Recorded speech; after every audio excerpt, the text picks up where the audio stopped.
Comment déléguer les tâches les plus ennuyantes et répétitives de ta business sans même payer un seul dollar en salaire ni engager personne? Enchanté, mon nom c'est Malcolm.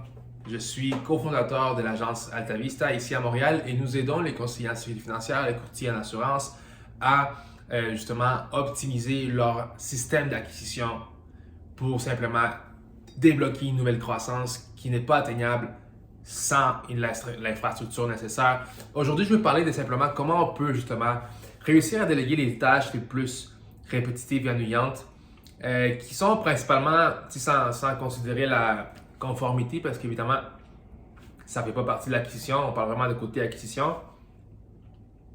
On parle principalement de prospection, prise de rendez-vous et suivi client.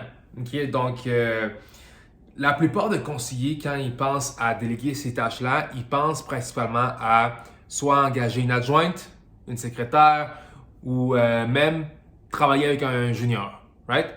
Donc, si tu es un conseiller à succès, c'est probablement les principales options auxquelles tu as réfléchi. Okay? Puis, c'est vraiment, ces idées-là sont tellement ancrées dans la conscience puis dans la culture des conseillers en sécurité financière parce que c'est ceux-là, c'est les stratégies qui ont toujours été disponibles pour eux. On n'a pas besoin de technologie pour ça. C'est les classiques. Probablement vos mentors ou vos DV, ils vous parlent de ces options-là parce que c'est ça qu'eux ils ont utilisé pour avoir un succès, parce que c'était ça qui était disponible dans leur temps. Mais de nos jours, il y a tellement plus d'options. Puis grâce à la technologie, tout le monde dit cette phrase-là.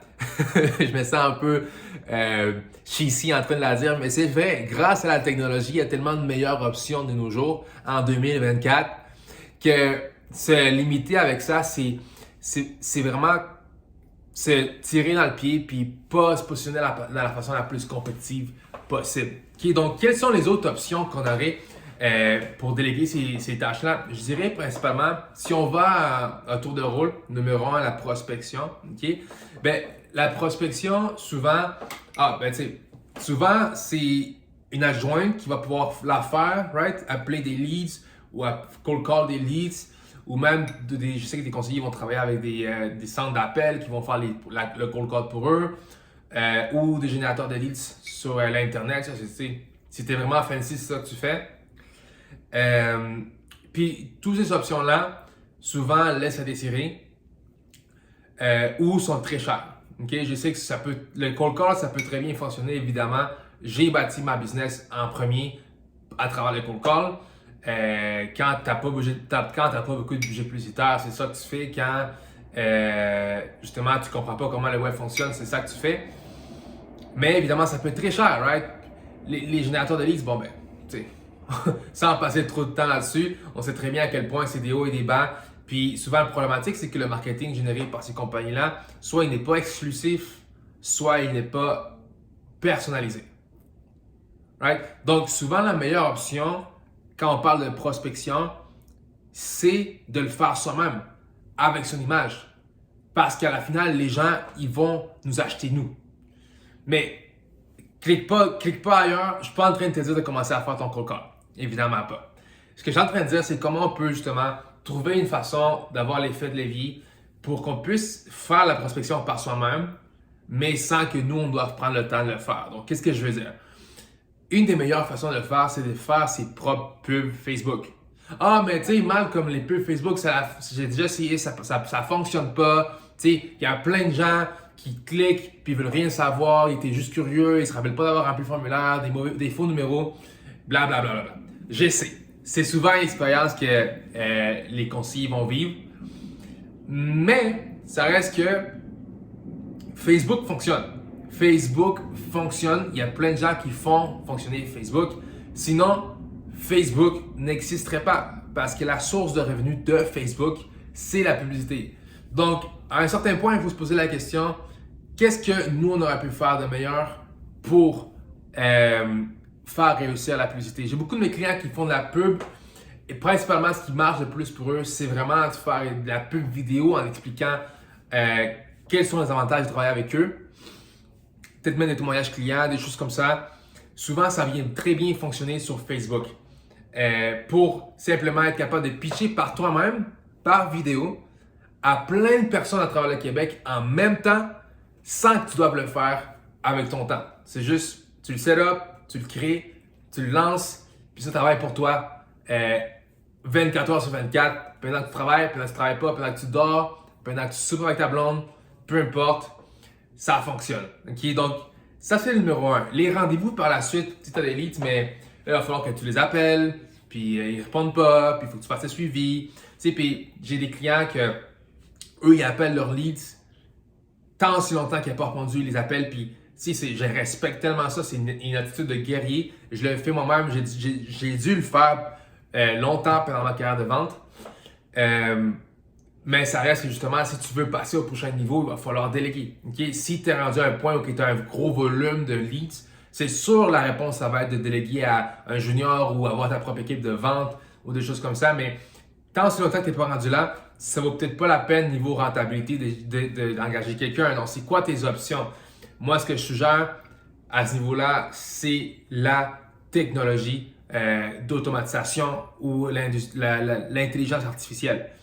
De nos jours, avec la technologie, on est capable de créer un système qui va pouvoir justement texter ou envoyer des messages à tous tes leads qui rentrent, puis avoir même une conversation avec eux sans que tu aies besoin de justement aller les appeler directement pour simplement les engager, leur envoyer plus d'informations sur tes services, même envoyer des vidéos additionnelles, du contenu, des témoignages, peu importe, pour faire en sorte que ces personnes-là ils s'engagent dans le processus, puis ils veulent en savoir plus. Donc, après ça, tu rentres au travail, tu regardes qui a répondu à tes textos, tu peux les appeler, ils vont être plus prêts à justement être engagés et prendre le rendez-vous, à la place de devoir leur courir après. Right? Donc, ça, c'est une des meilleures façons d'avoir un genre de juste milieu entre placer tes rendez-vous, puis, tu sais, pas perdre ton temps en train de courir après des leads qui vont pas nécessairement répondre. Right?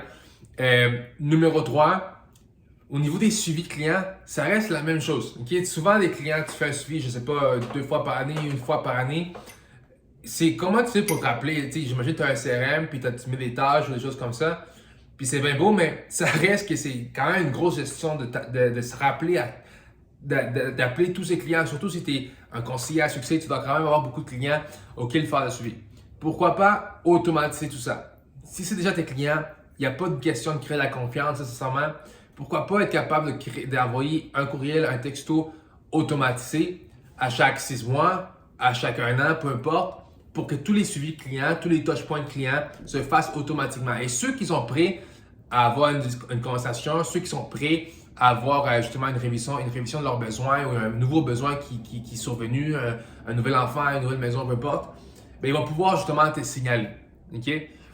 Même là, tu peux le combiner avec certains appels. Mettons, si tu as certains clients que tu sais que justement, ils t'avaient dit qu'ils allaient avoir un besoin, tu peux les appeler. Ça ne t'empêche pas de le faire. Justement, évidemment, à la finale, il n'y a rien comme le contact humain.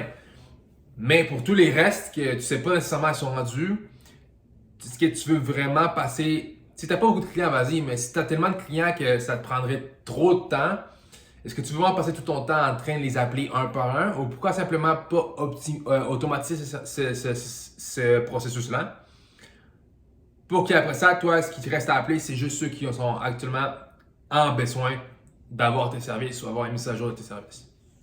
Donc, ça, c'est les 3 façons clés que beaucoup de conseillers, soit ils ne connaissent pas ou soit ils connaissent, mais ils n'ont pas nécessairement pris au sérieux de mon expérience jusqu'à maintenant pour être capable de déléguer ta business sans engager et sans payer une scène en salaire. Okay? Donc, c'est tellement des choses de base que si tu n'es pas en train d'implémenter ça actuellement, je ne sais pas ce que tu fais.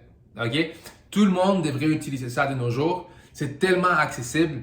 C'est juste une question de bien le faire et d'avoir les bons systèmes derrière ça pour justement l'implémenter. Si ça t'intéresse de savoir comment tu pourrais implémenter ces automatisations-là, puis ces systèmes, la publicité, la génération de leads dans ta business, justement, nous, c'est ça qu'on fait. On se spécialise à aider les conseillers à l'implémenter dans la business de façon efficace et que ça t'amène à la réussite et à tes objectifs. Okay? Donc, si ça t'intéresse, clique le lien en dessous de la vidéo. On va pouvoir justement te montrer plus en détail ce qu'on fait. Puis avoir une conversation pour voir si c'est un bon fit pour toi ou si tu n'es pas nécessairement encore rendu là au niveau de ta business. On va pouvoir te dire quoi faire et quand revenir pour avoir la conversation. Okay, donc j'espère que ça t'a donné des bonnes astuces, des bons conseils ou des bonnes idées de qu'est-ce que tu pourrais faire dans ta business.